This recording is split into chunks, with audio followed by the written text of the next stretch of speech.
Guten Tag. Was ist los?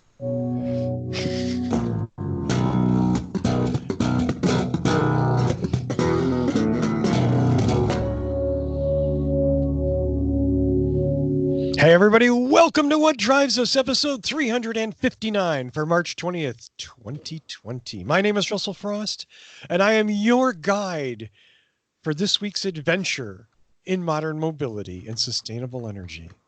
Did that sound sincere? I hope so, because I meant it. Yeah.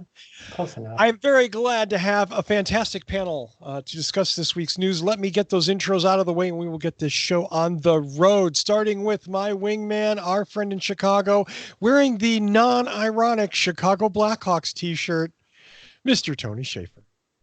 Oh, it's all I can do to root for the Hawks this time of year. I am drinking some leftover Smittix from St. Patrick's Day. So go Smittix. And yes, it's pronounced Smittix. All right. So, all right. You don't have That's to. it. I would never pronounce it that way. With I'm those actually letters. drinking what drives us. Yes. Sorry, that was stupid. I'm sorry. Okay, let's forget that and move on to our friend in Canada, where, of course, it's much nicer than it is here in gross San Diego. Mr. Mark Cobb. Cold is a relative term, as we have learned on this show many times. Yes, indeed. Welcome to the show, everyone. We've got a bunch of interesting news to touch upon this evening, so let's get to it. Absolutely, and well armed for this episode's show and tell portion, our friend in the Mid-Atlantic region, who is behind, I understand, 3 updates on his YouTube channel, Mr. Casey Green. So for show and tell today, got a homemade Impossible Burger. Nice. But no, that's not really what I had to show you. So I was behind 2 updates, and then today a third one came out, and it's installing now. But Mr. Chris Anthony from Aptera Motors sent me a couple of items. Ooh, cool. And we're impressed, and I'm angry at Chris. Yes. We're more angry than impressed. Little 3D models of the car. So you can see the solar panel. Kitty! Glass. Yes, that is Kitty. He is never yeah. coming on the show again. Oh. Not without a paycheck. He's a little avaricious. Like I just said in the original Aptera, that was kind of cool. Yeah. Yeah. Very cool. So let's see, our friend in Northern California, our the cleanest panelist tonight, I am absolutely sure, Georgia McKenzie. Hola. The only thing I have to show is Please do. Uh-oh, look! No, cat! Look at that cat. Cats is a win large every cat. time. he's not. He's tiny. He's a little Norwegian forest kitty. Ah. A They've little noticed that. Norwegian forest kitty. So he's only like 60 pounds. Or, as we like to call him, he and his sister are basically the 2-for-1 deal. I got him, they're bargain basement cats. And we got them 2-for-1 as feral adoptees. And basically, that's the extent of their talents. Being fluffy. They're very fluffy. I'll give That's all they need. They're very good at that. And speaking of very good at what he does, our friend in the Pacific Northwest, Mr. Patrick Connor. Hello. Well, I guess if we're doing show and tell, I got the Model X t-shirt on today. So there we go. There you go. So I'm a Model X driver and happy to be here. I'm It's a not fine going to shirt, get sir. into that apparel show and tell thing here. You know, like all of a sudden I'm feeling exposed or something. I don't know. Clothes prevent that. Yeah, exactly. Well, let's go to our first news story. Mr. Casey Green has something about trucks of a different kind. Yes. So the electric pickup truck has made its way into the mainstream, despite there not being a single production unit on the road today. CNET had a video article with Mr. Brian Cooley where he went into a bunch of the options that are coming out in the next year to, within the next 6 months to a year, if everybody sticks to their original schedules. and it was pretty exciting. And he went into why regular people should care, and why truck people might actually be interested in trading in their trucks for these. And I thought it was very well done, especially from the point of somebody who has almost zero exposure to EVs. Not me, but as the viewer having being new to EVs, especially if they're into trucks, and it was really well done. Even went on to say, why it's good to have the longer range of some of the models, or why you don't need as much range as you think you do if you're using it as a work truck. So can you give us like the top 2 reasons that he mentions in the article, or Gobs of torque? Was torque. Yep. Yeah. Sure. That's been a big selling point for trucks, and he had a phrase in there like electric vehicles just do that falling out of bed. Yeah. Right. I like that one. Yeah, that was fun. The Nikola Badger that they showed in the video is a sharp-looking truck. I really like the styling they did with that. Was that just a drawing or an actual picture? I think it's an actual truck. Yeah, because okay. they were going to sell it to Tesla, and then they changed their mind. I can see it with what they were going to sell it to Tesla. What? we got 6 minutes into the show before someone said Tesla. Yeah. Hey, drink! So, And just like that, it's a Tesla story. so I did mention my shirt already, didn't I? Yeah. I was ignoring that. Thanks, But Patrick. that was during the intros. You did say Model X. he did say Model X, Oh, and I you're started right. with Aptera. But the Nikola Badger story there is that one, it's a hybrid, it's a fuel cell plug-in hybrid, but they had said on Twitter, "Hey Elon, you can have this instead of the ugly truck," and Elon said, "No, we don't need that," and so now they're making it themselves. Yeah, Actually, I think Elon just ignored them, They have which was no the same thing. Yeah, ever since the whole Henrik Fiskars thing, forget about using anybody else's design. They're not going to do that. Yeah. Yeah. Well, especially after this same company is the one that sued them for the design of the Tesla Semi. Yes. Yes. Why on earth would they Unsuccessful. even The talk to same them? Nikola. Yeah. The same Nikola. Yeah, let's use one of your designs if you sued us for having a similarity to your design and everybody else's.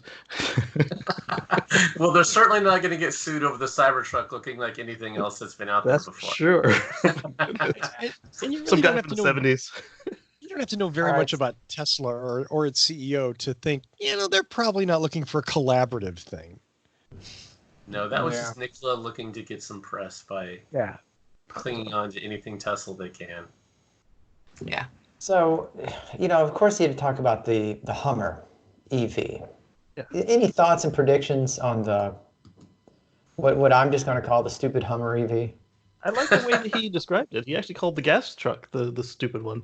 And he said, this is the exact opposite of what it used to be, a stupid blah, blah, blah gas guzzling. And now it's a strong EV. And if they make it, and they're not just using it to get some street cred with their brand, then it's a good idea. It's awesome. If they're pulling a fast one on us yet again, then I will be disappointed, as I am with every time that VW does it. Yeah, I just hate that they used the name. They could have called it literally anything. I just hate that they pulled out the Hummer. And the only thing that even looks like the original Hummer is really just Grill. the grill. And that's and even that is a modified version of the original. Wait till you Hummer see it. grill. It looks a lot like a Hummer already. So Yeah, if it's chunky. it's definitely going to follow the Hummer look. So I guess I'm looking at a rendering here, and I must have an old picture. Yeah. So Yeah, I've I'll seen some disagree ugly with you there, renders. Tony. So think about the market that they're going after for truck guys and stuff, and they don't want to roll this out as some eco-friendly vehicle, because then they're just that. If you want a vehicle like that, that's a full marketplace already with a lot of different vehicles. So coming out with a Hummer, and that it's already got that macho tough guy. You're not going to get like, oh, what are you getting, some eco-friendly Prius thing? So I think this is a way that you want to go out to a broader market than what EVs have in the past, and this opens up a door that hasn't been to a new market that hasn't appealed to EVs have not appealed to before. So I think it's a smart move. I don't know. They could have come out with, they could have called it the Canyonero, and I think that would have Right. worked just And as then well. be sued by Fox. Yeah. Yeah, they could have made a new brand. What did they call their battery? Their new battery technology, Ultium or whatever. Yeah. Yeah. They could have made that into a vehicle brand or something instead. But they've already got this brand established, and it appeals to a certain market. And good luck. I hope they can sway that market to become electric vehicle drivers. That'd be great. No, I mean, I fully agree. I actually Yeah. disagree about all that with the Hummer and the whole naming thing, because that is the point. And aren't those guys who are, let's be frank, be invested in the penile enhancement quality of these cars, aren't they the biggest obstacles to getting them to move towards sustainability? So take the brand, co-opt it, and make it a sustainable car vehicle. I mean, I get your point. It would You're be not great man if enough they to would drive a just Hummer. abandon those things, but those are the people you really need to reach. You guys are already reached on sustainable vehicles. Yep. Yeah. Yeah, I mean, yeah. I do hope that, GMC actually does something. And I hope these things sell faster than they can make them. Yeah. It will be interesting to see who buys them and how much they are and when they actually get out into the marketplace and are real things. And that's Rivian, obviously, and Hummer and everyone. And Yeah. Ford, if and when. Yeah. Who's going to be first? Anybody Tesla, want to go on Amazon, or record Rivian? right now? Well, I think Rivian is the closest to production, right? Mm-hmm. Okay. So I'd go with Rivian. We know that the Ford F-150 they've seen mules driving around. There's pictures. And I still think, and I don't remember who it was, maybe Patrick that said they should have called it the E-150. Yeah. Yeah, because the That- E150 van is out, so the perfect opportunity to reuse that name they already own. Yeah. But yeah, I think between Ford and Rivian, I give them they're the front runners on who's going to put a truck to market sooner. There you go. It'll be interesting Well, to see what the volume of those vehicles will be. And who gets it to the market first with a dozen vehicles, that doesn't really matter. Who gets it to the market first with 50,000 vehicles is another story. Right. Very good point. Yeah. And I that mean- whole supply I'm sorry?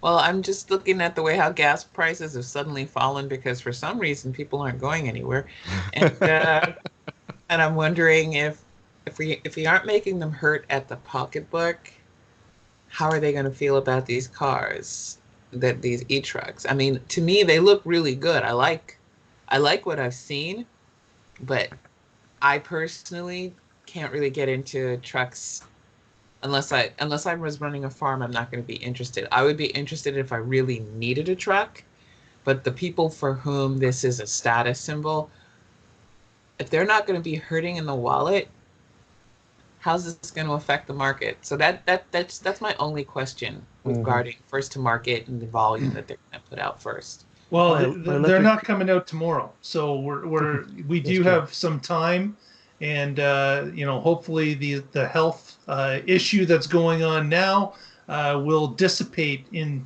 2 months or less, or 3 months, and we'll be back as soon. I've heard just recently that the world is using 20 million barrels of oil a day less than what they were before the health issue hit us. So now we've got that will certainly turn around in an instant once businesses go back to work. Yeah, my electric King Ranch can whip your puny Denali all over the court and bring it back. Yeah, I'd say that the people who were buying $80,000 trucks don't really care that much about the price of gas either way. It's probably true. Right, but like you said, Right. if it enhances other areas of their Right. stature, That's they might. Yeah. right. That's what's Yeah. going to sell is its features, capabilities. That reminds me of the question. How much does it cost to change the oil in a Bugatti? You don't. Who cares? Yeah. Who cares? Who cares? Yeah. Switch the whole car. Did I wait for the punchline on that one? Did I wait long enough? Yeah, that was good. Thanks. Good, fair enough. No sweat. For our next story, Mark has something about car companies making something else. Yeah, with the aforementioned health issue that we all know that's happening worldwide, there has been some good that's come of it. We've got people that are starting to work together. Recently, the CEOs of GM, of Fiat Chrysler, of Ford, of Tesla, have all gotten on board with the manufacturing of medical equipment that's required. So face shields, masks, ventilators are all things that many governments are crying out for. And these four groups are indicating that they can provide a manufacturing space and knowledge to put some of these things back into the market quickly. And the government has started to take them up on their offers. So they're reaching out, they're discussing what has to be made, in what order, in what quantities, and what group and physical locations would be best to have them made in. So this is a developing story, and hopefully we will see that the manufacturer of these much needed medical items will start coming off new assembly lines right alongside car lines. It would be great to see, and certainly the world needs it. So hats off to the four CEOs with at least their acknowledgement that they want to help. And we look forward to the developments in the coming days and weeks to see if we can get some of this off the ground quickly. I'm most fascinated by the Dyson ventilator. I mean, it looks like a Dyson. It really does. Yes.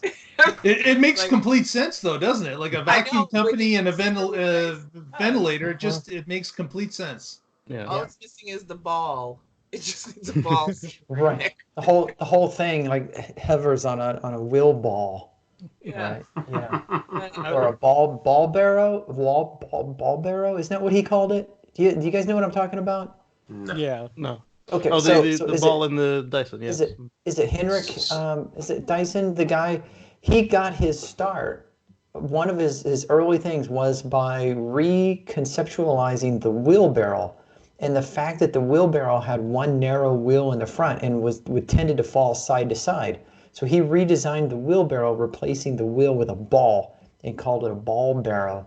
And so he's been riding this. He's been riding this one invention his entire life, hasn't he? Wow. Talk about a one-trick pony. Exactly. Yeah. You know, but it's a pretty profitable trick. I mean, Uh-huh. I'd like to believe in Elon Musk and Tesla and Giga New York, but he's one of those people that, for me, put up or shut up is my reaction to just about everything he has to say. I'm not, if it's not about the car itself and his own self-hype, cool story, bro. Do something. That's the Well, beauty, well, though, they is that have put did. up some, right? They Yeah, delivered exactly. thousands I'm of so N95 glad that didn't come respirators. from me. Respirators. And they got surplus ventilators from China. And now their factories are working with, I mean, we're talking over 10,000 ventilators. It's incredible. I mean, not just them. Into the Tesla PR hour. I get it. He's And bought some just stuff, like and that's that, cool. it's a But not Tesla just them. story. All of the industry is doing this. Well, most of the industry is doing this, and it's awesome to see this level of like Mark said, people working together and doing the right thing. Oh, So yeah. We hope the spirit of cooperation will continue and will ramp up. So I Like pulled up that's what World I'm War looking II forward effort. to. Having Like to see 1,200 ventilators delivered that's a start. That's something to airlift over and drop off in the LA hospitals. That's fantastic. Having 100,000 masks delivered to the Los Angeles hospital group, fabulous. But we need tens of thousands and millions. So it's something that has to pick up, and we've got to get it on a mass scale. We're not going to be able to source it from different people because they're high. These are high want items. Many countries, many areas are after these same resources. We need to manufacture more so that we can handle what is coming our way. Also, Yeah. wash your hands, reduce the curve. Lower the curve. There were a bunch of Flatten the curve. replies to that tweet of saying that these are being delivered to. Hey, what about some for my area? Yeah. It's like, yeah, we're getting to it. I mean, We're just one plus company.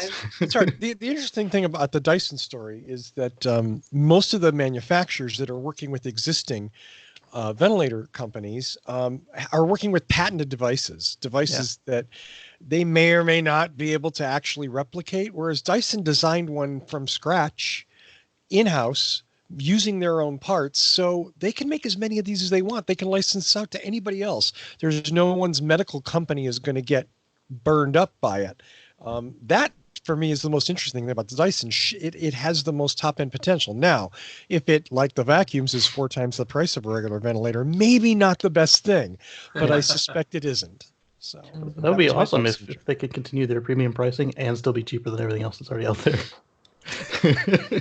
And Wow, the way the Russell. medical industry is priced, Yeah. they may be. Yeah. Yeah, So- well, that's true. Yeah, I mean, If someone $600 starts making ventilators and then they get sued by some company for patent infringement in the middle of this crisis, Oh, man. that would be such a horrible PR move. it would Well, be didn't- so didn't- predictable. I'm just gonna Did you say, guys- have you seen our current senatorial leaders? Yeah. And what was there was some story last week. Some guys printed up some 3D valves or something to make one ventilator work for a couple people, and the company that made that ventilator sued them to stop it. Yeah. Oh Yeah. man, And then a couple of so short-sighted. they've got a bunch of mostly ladies at home sewing masks, and a bunch of them were ceased and desisted, or maybe even if they weren't stopped, then the people who received the mask weren't able to actually use them in the hospital, even after they were told, "Oh, use a do-rag, use a bandana, it'll be fine." Like, here's a mostly okay mask, and you can't use it because reasons. I always tell people that, I always remind people that Resident Evil started, the whole thing with Umbrella Company was that they were basically trying to find a way to create zombie workers. Yeah. And it's like every company lives up to that in this crisis. Oh, thank you, babe. Yeah. Jordan, this. Wow. Is he bringing anything in for us? Because clearly You're not as pretty as me. I'm sorry. It's true. It's certainly not Who's that? clean. Yeah. I've known that for a long time. Next story goes to one of my least favorite things about one of my very favorite subjects. And again, I love motorcycles. I love electric motorcycles, of which there are very few. But Autoblog reported earlier this week, that a Swiss rider on a Harley-Davidson Livewire set an electric motorcycle distance record. Yes. So We went 12 miles. let's keep in mind the Livewire is a $30,000 plus electric motorcycle that has 100 miles of range. So what's the normal? What's the first thing you're going to do when you get one? Yeah, you're going Go to home. ride it for 23 hours and what was it? Almost 24 hours. 48, I think. Yeah. Yeah, it was almost 24 hours and just over 1,000 miles. Hey, you know what? Number one, that is a cool achievement, and to stay on a motorcycle for 24 hours straight, whew, man, balls Yeah, of you get steel. an Iron Butt award for that. Absolutely, it's cool. But you know what? Like it's like the hypermiling thing and the distance thing and all of that. Like, no. So No. I both love the story and I hate it. So did he hypermile it, or did he just charge it and ride? He just You have to judged. charge it multiple times. Yeah. He did, Right. yes, multiple Yeah. times, and Yeah. and So he did at actually least we get 100 I'm sorry. at least we know he wasn't riding for 24 straight hours. It's true. Because he would go 100 miles, stop, charge. 100 miles, stop, charge. So I'm sure he was napping and whatever, but Yeah, it's still a lot of work, and I get Yeah. it, and that's cool, and yay, more electric motorcycles. That's all I got on this. What do you? Yeah, No, this is not where EVs shine right now in doing these long distance treks. They're great for commuting and errands and other things when they have a short range. So it's without fast charging and long range, it's a nice accomplishment, but I don't know that the PR is actually all that beneficial. Yeah. Yeah. Guinness has stopped recognizing people trying to stay up as long as they can. So hopefully they start to restrict these so they are done safely with teams rotating out and getting proper rest, because all it takes is one microsleep on a bike to be a disaster. Right. I mean, Yeah, I think- bad in a car, but it's worse on a bike. Like to Russell's point, a 100-mile range is great for a daily commuter. A fair weather commuter here in Chicago, and 100 miles, if you like riding your bike, then this would most likely get you into work and back. So that's awesome. But yeah, this isn't, a 100-mile range. Anything isn't, a road trip vehicle. I don't care if it's a 100-mile Leaf. Driving to Nebraska is, it's 370 to 400 miles. So, I mean, right there, a 100-mile anything, you're stopping 3 or 4 times to charge. Also Yeah. keep in mind, though, this is a motorcycle, and they are basically designed as shorter range vehicles anyways. Like, except for the, Iron Butt Award that people drive forever on them. The vast majority of people, these are used, after work on weekends for shorter trips up and down. And California's a perfect example. Great place to, drive the coast, drive the PCH, go 50 miles this way, 50 miles that way, and you're back home. And that's what the vast majority of people will be using these bikes for. Or to get to and from work. Most gas Harleys, let's be realistic. These people aren't riding across country to Sturgis. Those lazy bastards truck those bikes in half the time. Not everybody. Some of them are genuine bikers, and God bless them. But I mean, if you're trailering a bike to go to a bike festival, number one, loser. Okay. Most Harley owners, they're out on the weekends when it's sunny. They don't go out because they don't want to get their chrome, water spotted. They're wearing their fancy leather. Am I indulging in some stereotypes here? Yes, I am. Yes. Yeah, maybe. Guilty as charged. Like, But, all I'm looking for is a bicycle that will help me just attach it to a solar power generator for the apocalypse. 'Cause that's my road to freedom. Okay, so I'm kind of cool with the 100 miles on that, because it's like, all right, I can escape the zombies that way. I have practical concerns. That's my strategy. We can tell. If any disaster, like if there's a hurricane coming, I make sure there's enough in the tank to leave the state. And Yeah.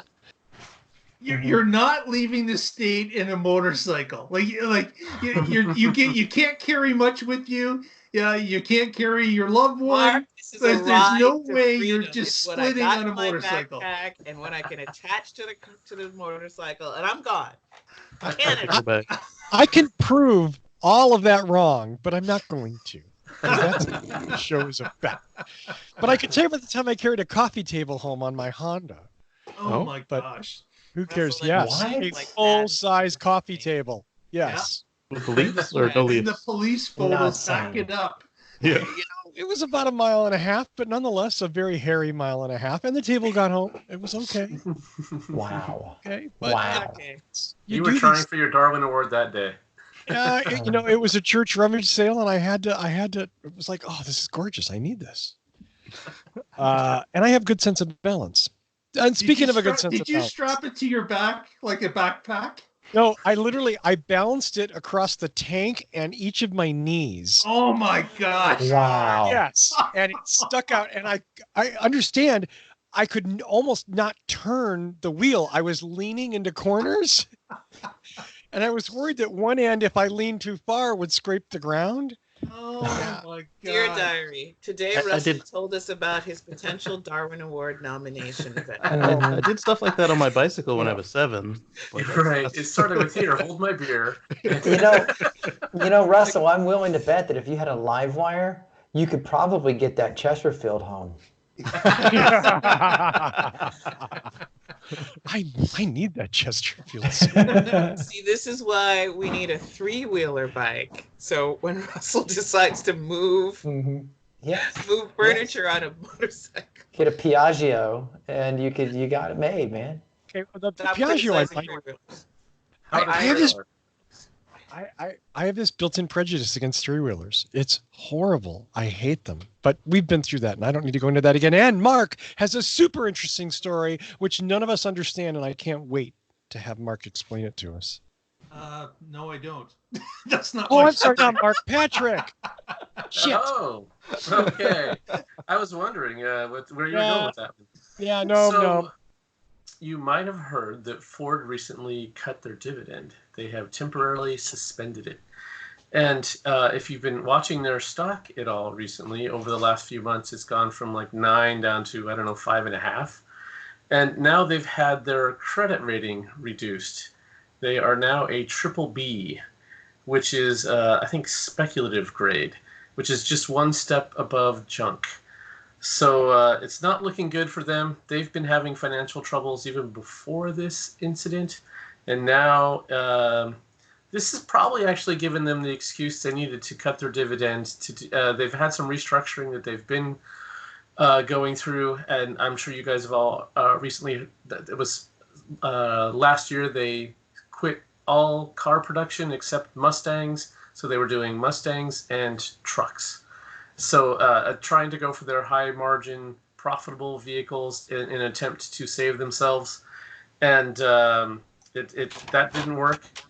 Things continued to get worse. And now we have the incident that's caused shutdowns. I would not be surprised if there's something that comes out of our stimulus package that includes bailout for auto manufacturers, of which Ford would be one of the potential beneficiaries of that. So that's what's going on. I'm worried about them surviving. They might have some bailout or bankruptcy in their future. Who knows? But these credit ratings, it's a big deal when they get cut, and so it'll be an exciting story to see how things go from here out. Yeah, I want to share my screen here real quick to follow up on what you're saying. This is 10 years of Ford stock. And so you can see basically the high in 2011 was under 20, maybe 19, a drop back up to 18, and then a steady drop from 2014 all the way down. And then just in 2020, it went from about 9 to 4. Damn. Right. And as it started dropping below 9, their dividend was really great. It looked very like, wow, if they can maintain this dividend, that's a great stock. They're paying higher dividends than anybody else that are on the market. And, well, now we know that was not sustainable, and they have suspended it. And yeah. Yeah, and we talked about this, I think, last month, in that Ford's only real profitable part of the company is not the car, but actually the Ford automobile credit arm. People buy a car, they take out Ford credit, and that's the part of the company that's keeping them afloat. But we're starting to see 90-day delinquencies going up and inching up and inching up and inching up slowly and slowly. And it's only going to get worse in 2020. Right. Yeah. Vehicle manufacturers have this really weird thing where it's not really the cars that make the dealerships money. They make money mostly on service. And it's not the cars that make the manufacturers money. That's mostly financing. So it's really weird that the car business is not about cars. It was the same thing when I had someone that had to explain to me that McDonald's isn't about restaurants. It's about real estate. Right. Yep. If you've seen the movie Founders, that plays out. Yeah. Yeah. I'm gonna say something terrible. Uh-oh. Please do. Pretty much playing devil's advocate here. What if it's time for Ford to shuffle off this business coil and be replaced by something else? What if it's really time for big car manufacturing and the foundational names that have been around for like 150 years to just be like, yeah, you're not making cars for the market. You're not doing what needs to be done. You're not innovative. You're not affordable. Your entire catalog of creations don't fit the needs of the modern society and where it needs to go if it wants to stay alive. What if it's just plain old time to be like, come on, old paint, it's time to go. Yeah, I don't think Yeah, that's devil's just- advocate at all. You have a Yeah, point. you Yeah, just described Fiat Chrysler. And I said the same thing when Yeah. GM got bailed out. Look at Yeah. look at how many startups there are right now. And Yeah. if some of these old timers die, that would open up the market for the new startups to actually have a chance to succeed. That would give them customers. That would give them workers. They'd be able to be structured in a completely new and different way. They wouldn't have pensions that are weighing them down. They would do 401ks instead, and they would be a completely different model. Have any of these startups decided that they were going to go with dealers? I haven't found too many of them. That, like, even Rivian the other day made the news because they're not going with dealers, and there was a smaller one that said the same thing: no dealers. Yeah, that's Yeah. tremendously destabilizing. I mean, everything we're talking about is probably valid, true, and right. Yeah. I can't ignore the fact that it's tremendously industry destabilizing to let it happen. Yeah. But Well, it might be industry Yeah. destabilizing to let it happen to multiple Yeah. groups at the same time. that's- But maybe one that would be something that would be not near as destabilizing as multiple. Right. We don't have a Yeah. free market. We have a market that has government bailouts and protection and lobbying and other things. So it'll be interesting to see how it plays out. so a controlled crash, basically, Yeah. where we're not be, letting the yeah. whole thing collapse, but we are slowly letting one of the pillars go away and seeing what happens to kind of take Right. its place. Yeah. Yeah. Because all those supplement businesses that supply Ford, that supply Chrysler, GM, they can all adjust to one player of Ford disappearing, but not, all four. Yeah. All for it. hmm And that was kind of the There's- reason we bailed them out last time, is because Exactly. Yeah, because it was a global Yeah. collapse. Yeah. While I love and would enjoy George's scenario immensely, I would temper it with this bit of history. There was a time when the best watches on the planet were made in the United States. Everybody, and there were watches being made in Europe at that time, and they were fantastic. But if you wanted something that was the best, you bought a watch made in the U.S. And when the Swiss got aggressive, when the market changed a little bit, that business went away, and it's gone. All of the supporting businesses are gone. Now, again, Georgia was talking about one company, and specifically she said that. So this isn't a refutation to her. It's just sort of a counterpoint. We have to be careful about what industry that goes bye-bye, because a lot of times they don't come back. It's impossible for them to come back. Other people step up and fill that vacuum, and the market's gone, sometimes very quickly. The few American names in watchmaking that are still around are all owned by foreign companies, and most of all the products made overseas. So I'm Well, going to we- use solar as an example, actually.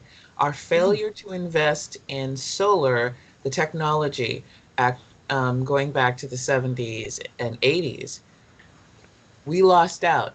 The market for the product is still there at the final end stage of it. So when we talk about installing it on houses and on businesses, we are using solar products. Yes, we have a pretty robust market, but where we fail is that we did not continue to develop solar technology and manufacturing.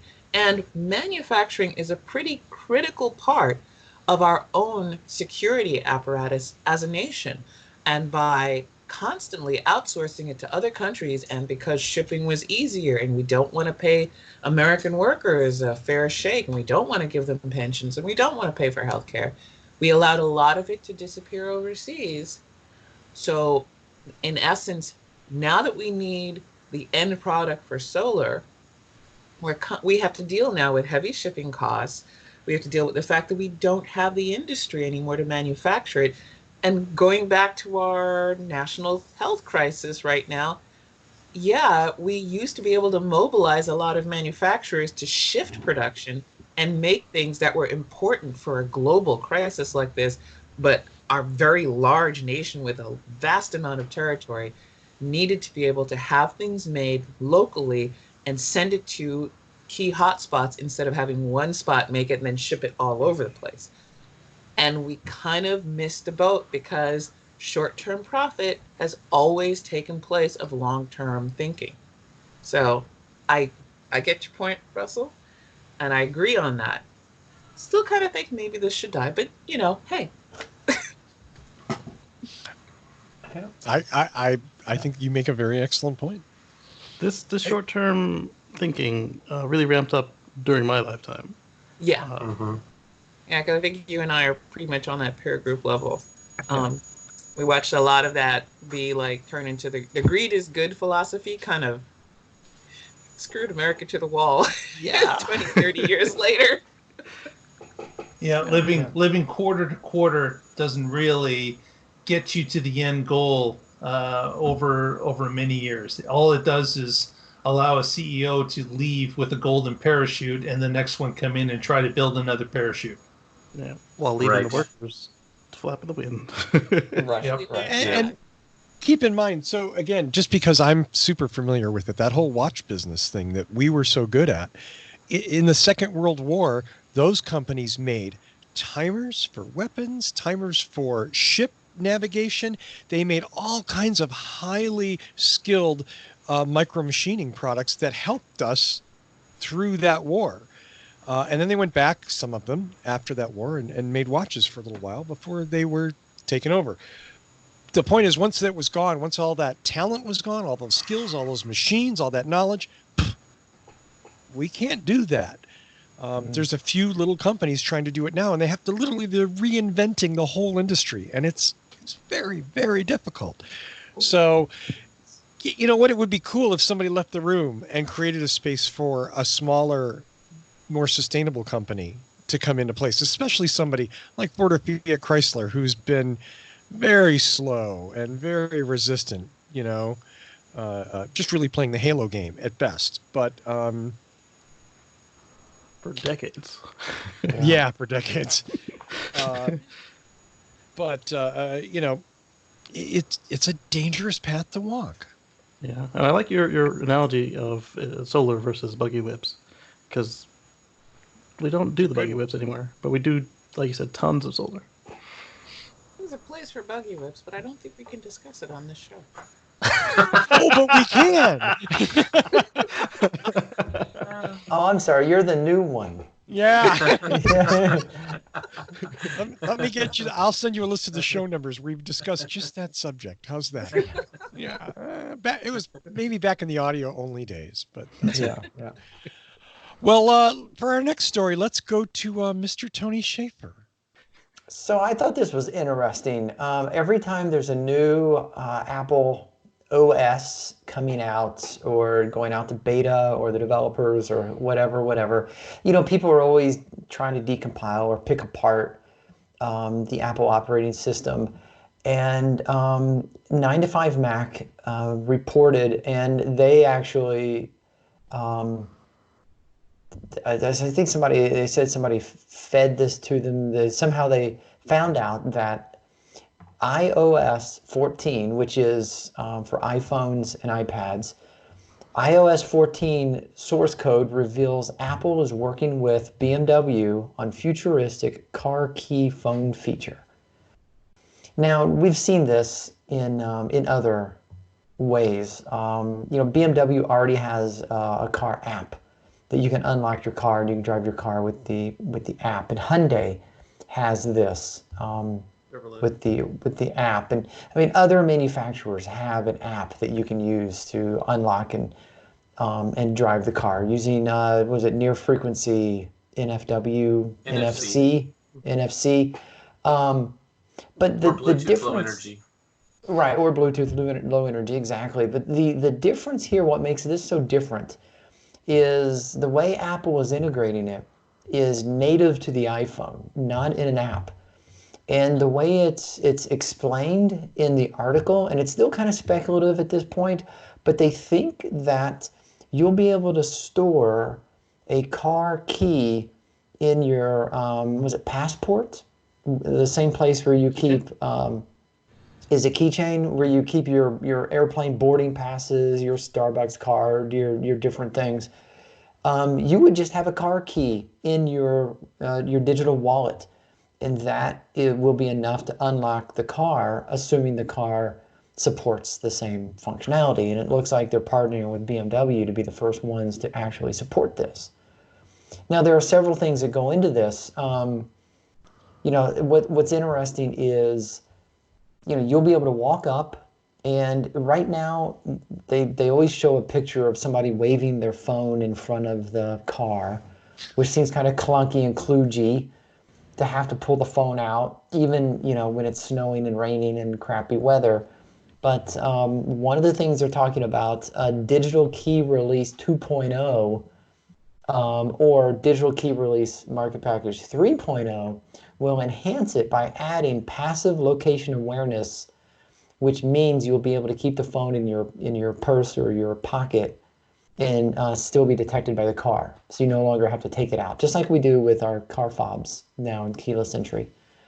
But if you take it one step further, then if the car has setting memories, you will be able to open up the car, and the car seat and mirrors and everything will adjust to you, and then someone else, a spouse, significant other, can get in the same car and it'll adjust to them, kind of thing.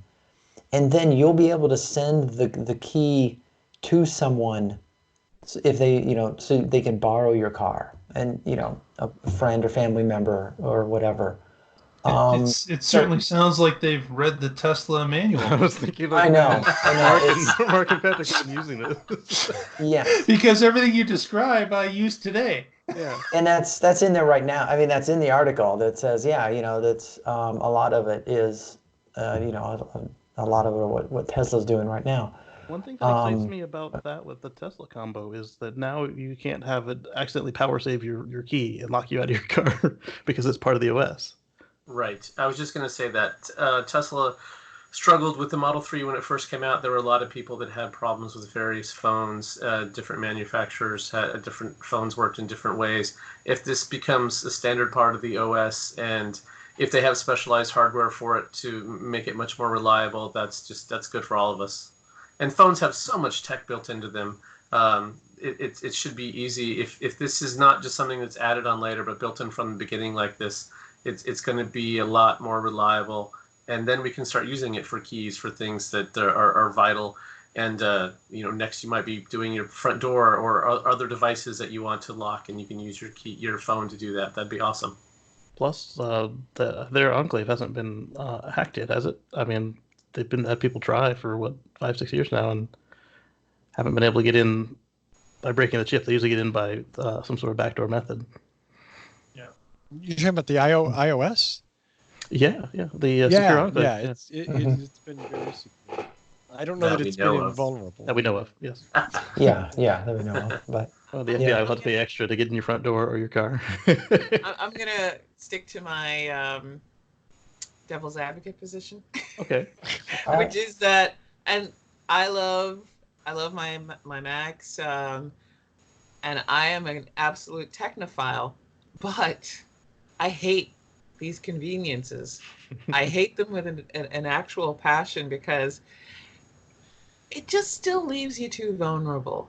It's why I don't have banking apps on my phone, because at some point somebody's going to find a way to screw something up. And the way how it is now, I have things very separate where I need security. It's all locked to one particular machine. And anything I need, I have to remember the password for my phone if I want to get into something that's locked to that machine for access, and it requires 2 different modes of authentication. I don't want my car, as cool as the whole thing sounds, and it does sound cool, unless it's an AI that can literally go, hey, who the hell are you? You're not Georgia. I don't want it in control. I want my door to stay locked until you get the right key. I want my car to be in the thing that I want it to be at. And if somebody else is going to drive it, they need to be somebody who knows me, has their own key, and they can set things when they get their butts in the chair. Anything else, whatever kind of system you have, there's some way that it can be hacked or of picked or course. broken. But Yeah. the more you add conveniences to one central location, particularly tied to an OS, that More points, just more likely you're gonna See, somebody cracks it, they get into everything. I'm You gonna, crack it, yeah. you're not gonna get into everything for me. See, and I'm the person who's going to leave my phone at the airport, and I'll be locked out of my car, locked out of my house, locked out of My phone is attached to my hip when I'm at a job. My keys are actually lanyard clipped to me as I walk around on set. So you can't get anything off of me. It's all stuck to me, and I'm paranoid. And my friend, I watched him go through 3 different phones because he lost his phone in the course of a year. And I was just like, oh my goodness. how do you just leave it? Yeah. How does that work? They're expensive. I can't do that. Right? So, your point is one reason why I'm really glad that Tesla backported the pin to drive feature to the Model 3. They're like, oh, the car doesn't need it because it's a different technology. It doesn't have key fobs. But if somebody steals that key, the phone, now they also have to know your password before they can actually get the car in gear. That's pretty cool. That is a nice feature. Yep. Just like 2-factor authentication. Yep. I'm taking everything out of your glove box, though. Yeah. I realize It that's is. true. Don't share your Not pets in the name. Model 3. Okay, so Georgia, let me ask you this. I'm going to start calling you Miss Paranoid, but do you have GPS in your car? No. Okay. See, and I was going to say, I'm genuinely curious. This isn't even a setup or anything. I'm genuinely curious because my wife and I both have GPS in our cars, and neither of us have home as a setting. One of the things that we've read online is if you're carjacked or if someone manages to steal your car, one of the first things they do is they punch up the GPS and they hit home because now they know exactly where you live and they know you're not there. Yep. Yeah. Right, You and should- they have you a garage should- door opener in the car so they can get And there's into a garage door up. Exactly. Yeah. Tony, you Yeah. should amp it up and make your local police station home. Yes. That's hilarious. That's actually a really good idea. I love the way you're thinking there, Mark. That's great. I have mine set to a region that will help me get there, so I know how to get around all the traffic. But also that way it'll route itself from around the country to that point that I can get it I there. do But the same yeah. thing. Yeah. I have it near our house, but not at our house. Yeah, and I can do voice commands to get to the city, and it'll route me from anywhere in Chicagoland area to the city. And of course, once I'm within 10 miles, I mean, I know how to get there from there. But I think it's fascinating how much of an outlier group we are. Yeah. The 6 of us here. And I'll tell you why I think that. Because most people have one password for just about everything they do, and that password is like 123 admin. Oh, And no. Yeah. And so I haven't in the last 6 months or so, but used to get new car every week, press car, right? Review car. And one of the first things I do is look at the stereo, go through the infotainment system and the touch screen and all that. I can't tell you how many times I had the previous reporter's cell phone, address book, addresses, and didn't even bother to clear it out. Like, and again, experts, right? Didn't even bother to clear it out. Right. At one point I downloaded, I'm going to creatively forget what company it was, but I had an app that connected to the vehicle, and the next press person that got that car didn't change anything, and I could control the car from my app in that person's driveway. That's the level of attention that most people have to this. wow. Which So you also waited happens till with 3 a.m. and hit the horn button, just like every 38 minutes. Yes. but this also brings up the point that if your car's ever crashed and your insurance company totals it, you need to also, before your car is towed away, you need to factory reset that Gotta sucker wipe your because stuff. yeah. Yeah. I'm telling people that before they donate a machine, you should run preferably a DoD level of wipe on a drive before you actually donate or sell your computer. Because I've done that myself. And if I've worked for a local government, and one of the things a lot of people don't know is when you copy something at a copy machine, that's actually a computer. It Mhm. scans it in, it saves the document, and then it prints it out. It is not a direct to plate printing technology. It is digital printing, and it is holding your document. And one of the things we have to do before we get rid of an old computer is wipe the internal drives of all those things. And so if you use a copy machine in a copy shop, they all are maybe not as massive as the one we used to run, but they are digital machines and they are scanning your documents. Spend $30, buy yourself a home printer with a copy function. Oh yes. Right, Also, right. if you have a modern Windows or Mac machine, if you hit the "I'm selling my computer" function, it will clear the TPM key, which deletes the encryption. And so, even though your data might not actually be off the drive, it is now going to take exponentially more time for somebody to recover that. And if it, depending on the version, if you're running an older drive, it'll actually go through and do a wipe, not a DoD level wipe, but a good solid wipe, so you don't have to hunt around about how to do that. But yes, definitely anything you get that has storage, especially if it's being taken from you. It's like if your car is totaled or your copy machine is broken, you need to make sure that you're protecting your privacy. I mean, think of the things you copy, fax, and scan. Yep. And they're there until that drive is full, which could be forever at the cheapness of storage we have today. How Or far until we've you come. get the click of death. Yeah. 20 years ago, I totaled a car and I was just concerned of getting my stereo back. Yeah. Yeah. Right. I know. Now you might And get your again, identity see, stolen. that's why I don't like Mhm. conveniences, because every single improvement adds this layer of complexity and digital security that you have to think about. And so many people do not think about it. They don't understand that this is a computer. Yeah. Yep, yep. All excellent points for all of you. Let's We're all nerds. Yeah. Hey, look, We're all I'm the paranoid. guy because I go through tons of hard drives because I'm a photographer, because I store stuff and compulsively never get rid of it. I take the drill out and I drill through the disks. I have never donated a hard drive to anyone because if somebody really wanted to, they could get in there. And yeah, I'm probably protecting nothing, but Yeah, I've had employers that pay extra that way that on their warranty they don't have to return the hard drive at all. Yep. hmm Power All might drill go into an magnets. Iron Mountain shredder. Yes. Yeah. Yep, yep. I've never there's shredders that actually will like just pull apart a hard drive. Oh yeah. Oh yeah. Oh my gosh. They're Oh, monsters. okay. For Russell and all of our viewers, when this show is over and you're on YouTube, when the show ends and you're still on YouTube, just search Hard drive shredders, trash shredders, and you will spend hours. There's something hypnotic and something deep in the inner psyche, just watching things get chewed to bits by these shredders. And there's just video after video after video. Yeah.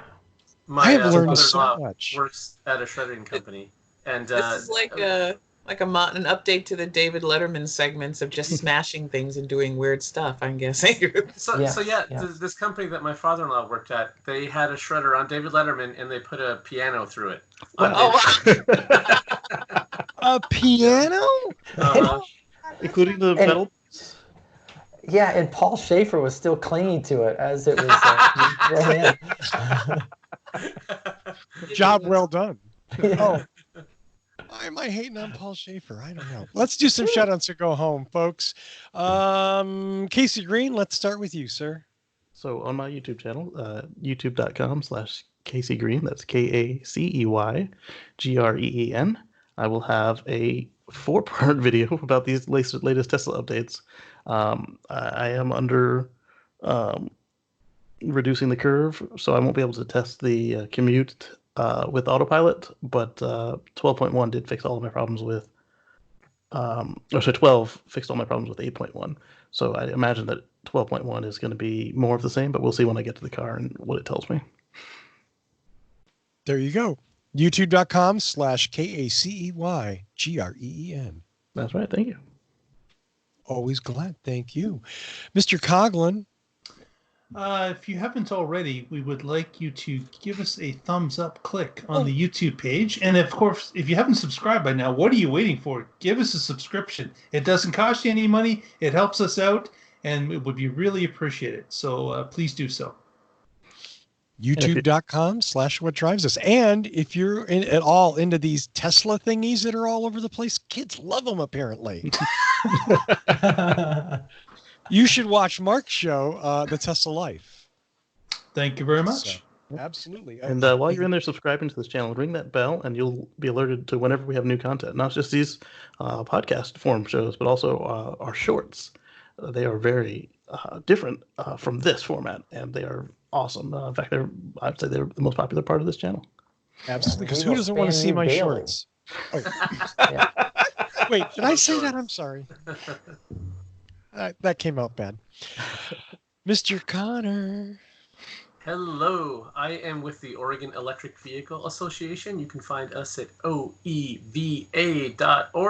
and we're on Facebook and Twitter. Give us a follow on your social media of choice there, assuming that it's one of those two. As far as I know, there are no others. There you go. And if you enjoy our news on Facebook or Twitter, a big part of that is Patrick Connor's work, who is sleuthing out stories to keep everyone entertained and informed. And of course, most importantly, Patrick, what am I going to say? Trolling Russell. Yes. I'm going to put up a bunch of three-wheeler stories this week. Morgan. Three-wheelers are cool. Morgan, sidecars, trikes. Yeah. Did you just say three-wheelers are cool? That's right. That zebra thing, the I'm going to get some slingshots on there. Yeah, some Zap Zebras. Yeah. Yep. Some of us can't ride a two-wheeler, man. Trikes for the win, baby. Trike power. I'm going to do nothing but post pictures from my two-wheeler. Yeah, two, baby, two. Two's better than three. Georgia, the mic is all yours. Don't forget to like and subscribe if you are enjoying this program.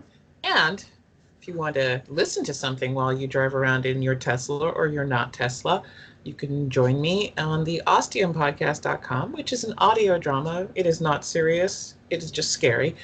And you can also join us on our Discord server as we talk to all the other people we're collaborating with this season 5, where we are traveling through space and time in multiple audio drama worlds. And I seriously have no idea where my character is going to end up. So you can do that. I'm hoping I don't die. I've died in like 3 other things I've played. Each time I play a Jedi, I wind up getting killed by the Sith. It's really depressing. I'm the Sean Bean. Oh, nice. But not a bad career he's had. Always wearing a red shirt. Well, they don't pay me enough to be dead this much. Yeah, right. There's that. Yeah. There is that. Well, definitely follow Georgia on the Ostium podcast. And where do people find that? That is ostiumpodcast.com, or you can you can look it up in Stitcher or iTunes under Ostium, Ostium. Awesome. Definitely do that. Almost last and not least, Mr. Schaefer, bring us home, my friend.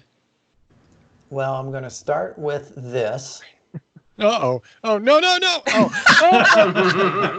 No. Oh, Predator. wait. Oh, that one. Okay.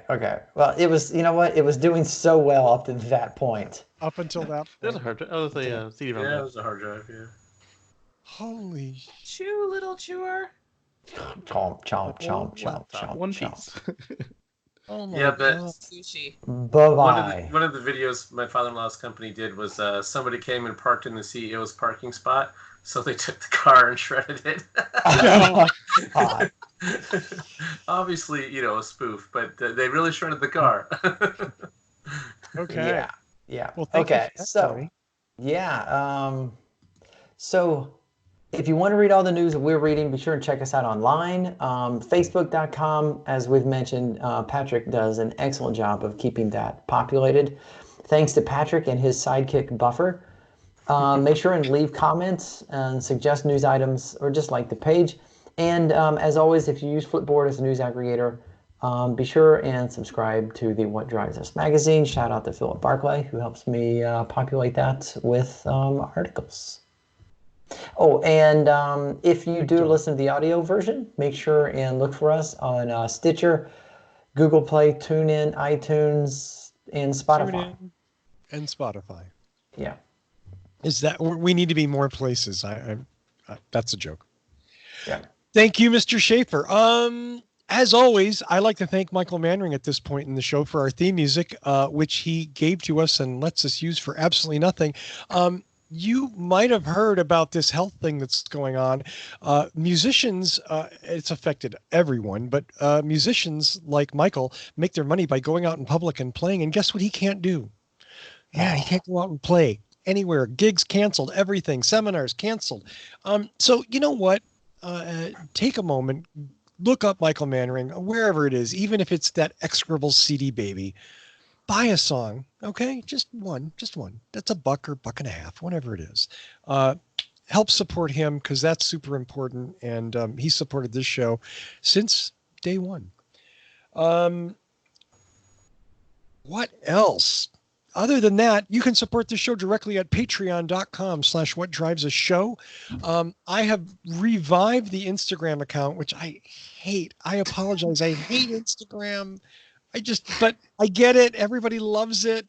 So What Drives Us Show on Instagram. Go to Instagram and give us a follow. I would appreciate it greatly. And you know what? I'm even going to go out there and take some pictures, but not of fucking three-wheelers. Okay? I'm going to take some cool two-wheel shots. I will show you cool three-wheelers. So There you go. Oh, Challenge accepted. speaking of three-wheelers. That's a cool three-wheeler. I'll take that. That's a cool three-wheeler. The Aptera. Yeah. Once again, that's What Drives the Show on Instagram or patreon.com/whatdrivestheshow. You can support us there for as little as $1 a month. We appreciate that support. Thank you so much to everyone who has subscribed. Please do keep sharing and subscribing at youtube.com/whatdrivesus. I want to thank Georgia, Patrick, Tony, Casey, and Mark for being an incredible panel this week. Thank you so much. And of course, I want to thank the Royal Wave. I want to thank each and every one of you for downloading or for listening or watching as you do.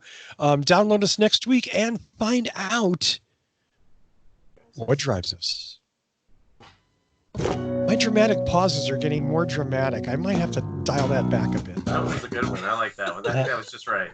Have a good week, everybody. See you next time. Good. Drive safe. Yep. Flatten the curve. Wash your